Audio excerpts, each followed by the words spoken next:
Hello and welcome to my channel. My name's Faye and I am the Chronic Crafter. In today's video I wanted to show you 3 ways to use the Classic Stampin Pads from Stampin' Up. These are water-based dye inks, and the techniques that I'm going to show you with these I imagine would work for any water-based dye inks. So to help me with this video I'm going to be using the Cute as Bug product suite from Stampin' Up. I absolutely love this one. I have to say it's been one of my favourites for a while. So when I thought, oh, what am I going to use for this video? I thought, oh, I'm going to use that one because I just couldn't resist the opportunity to pull it out again.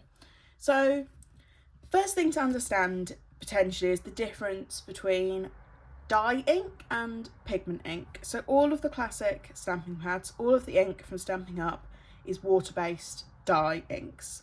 When I first started using these, they behaved very differently to the pigment inks that I'd been used to using, and I didn't think they were very good. I'll be honest. I bought my first one and I was like, oh, I'm not sure about that. That's not very good, is it? But actually it's because they are different, and different isn't necessarily a bad thing. So I'm going to show you 3 ways you can use these today, and these are just 3 of my favourite ways. I'm sure there's many other ways, and a couple of the techniques I'm going to show you actually can't be done with pigment ink, which honestly might make these more superior. So first, and most obviously perhaps, is stamping with them. So I've got myself some nice white cardstock here, and I'm going to get out my Sweet Bugs stamp. I've got the Old Olive ink pad here, which is one of my favourite colours. I did pull out a couple of my other favourites as well, but I'm not sure they really go with this suite. We'll see if I can make them work. So I'm going to start off with my Old Olive, open that up like that, and I'm going to stamp this lovely caterpillar here who is holding his leaf, because I feel that that's probably a good choice of image for a green ink pad.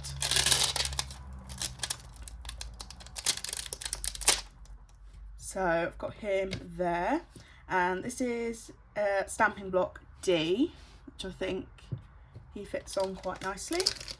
And then always remember with your ink pads, and I would say this goes for any ink pad that you're using, you don't want to squish your stamp. You want to do lots of light and gentle taps. So I've got my ink pad there and I'm doing lots and lots of gentle and light taps. That's going to start to ink up my image. So I don't want to squish it in because then I'll end up over inking the image.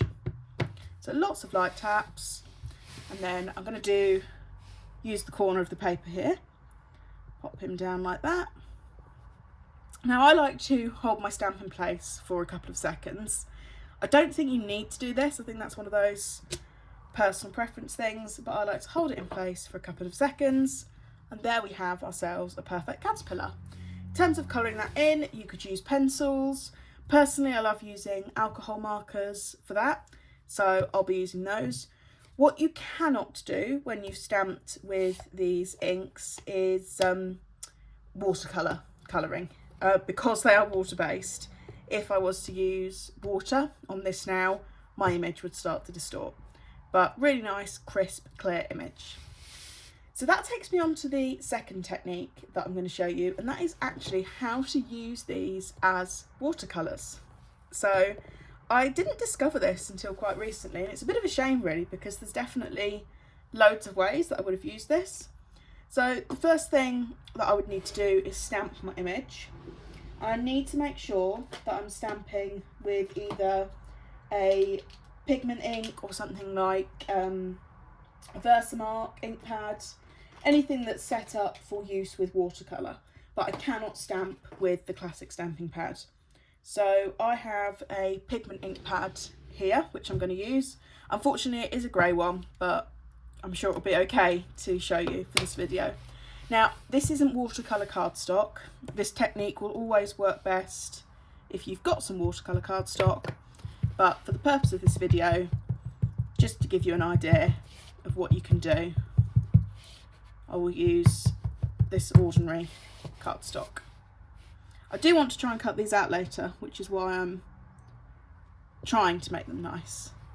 So stamping it with grey, And then what you're going to do is you're going to grab some of your stamping blocks, whatever you've got.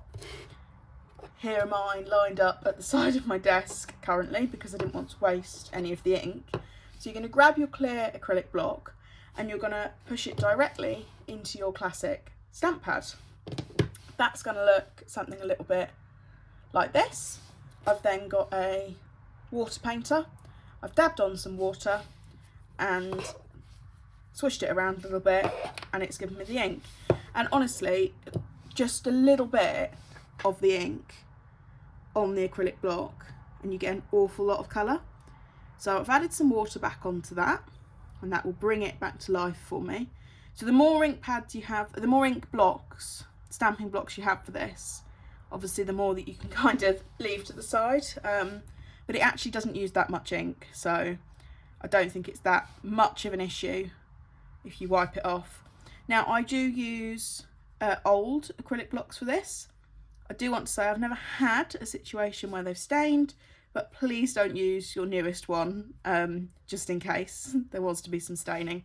So I've got my water painter and then I'm coming in there with my inky watery solution and I'm having a perfect match for the ink colour. You can add a bit more water and get a lighter colour, or you can come in, I like to sort of make half of it water, leave a bit of neat ink there so I can come in, pick up some extra colour and do highlights should I wish. So that's a really great technique if you've got ink pads and you want things to coordinate but you don't necessarily have matching pens or pencils. And the third technique that I really like to use and that I want to show you today is ink blending. I was absolutely rubbish at ink blending quite recently. It's only recently that I've managed to get better at it, and that's because I wasn't using the right techniques and I was going in very, very hard and hoping for the best. So I'm using the small ink blending brushes. As you can see, it looks like I used this one with Gorgeous Grape, so we'll go with that. You can ink blend when you've got stencils, or you can just ink blend onto a background for a little bit of extra texture going on. So the number one thing I was doing wrong is I was far too heavy-handed with my ink. So I was going into the ink pad and I was smushing onto my paper. So let me show you what you don't want to do first. So I've got my ink pad, I was going like this in my ink pad and then I was going like that onto my paper. Now you can probably see that looks very patchy. That's not particularly nice. We've got some really harsh lines. You can see the circle of my brush. It's not great. And I was thinking, oh, this is awful. Why can't I do this? So the first tip for ink blending is start off the paper. So you'll notice I have some scrap paper here. So I'm going to start off and then I'm going to come gently in. And even now, my brush has still got far, far too much ink on there. So you really, really need a minimal amount of ink. Let me come back to this corner, get rid of some of that.